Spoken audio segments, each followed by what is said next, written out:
Tonight at the crippled Carnival cruise ship Triumph, where within the past 15 minutes, cruise officials have announced that all of the passengers are now off the ship in Mobile, Alabama.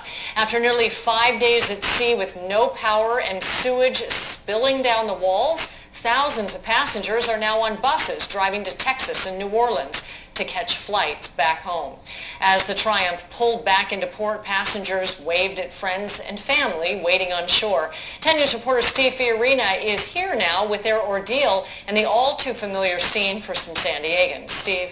Kim, almost 5 days adrift at sea with the most primitive and unsanitary conditions, the Triumph was outfitted to be a luxury liner.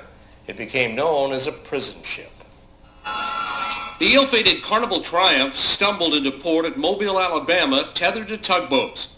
Thousands of passengers having lived through a nightmare on the Gulf of Mexico. We had sewage coming in the bathroom. The smell was horrific. There's no AC. The heat and stench forced passengers to set up a kind of shanty town on the upper deck. A few lay down in formation to spell the word help.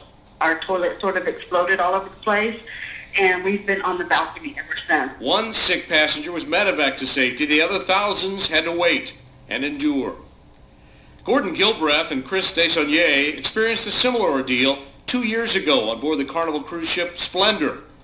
It was towed into San Diego in November 2010 after an engine fire disabled all 6 diesel-electric engines. When this happened with the Triumph, it all came back. The Splendor had the same problems, a complete blackout. No power, no heat, no AC, no flushing. Then a storm hit, and people were scared. A lot of flashbacks for weeks and months afterwards about just kind of what we went through. It was a very scary experience, a lot of anxiety. No cell phones either, because they couldn't recharge the batteries. The worst of it, I think, for me was the helplessness feeling. There was nothing we could do to make it any better. They felt lost at sea till the Coast Guard came to the rescue. And both said this latest incident was much worse than theirs was. They have lost faith in Carnival. They say they're done with this cruise line. Carnival has apologized to the passengers of the Triumph.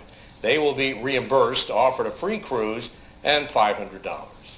Steve Fiorina, 10 News. An unfortunate ordeal, no doubt. And more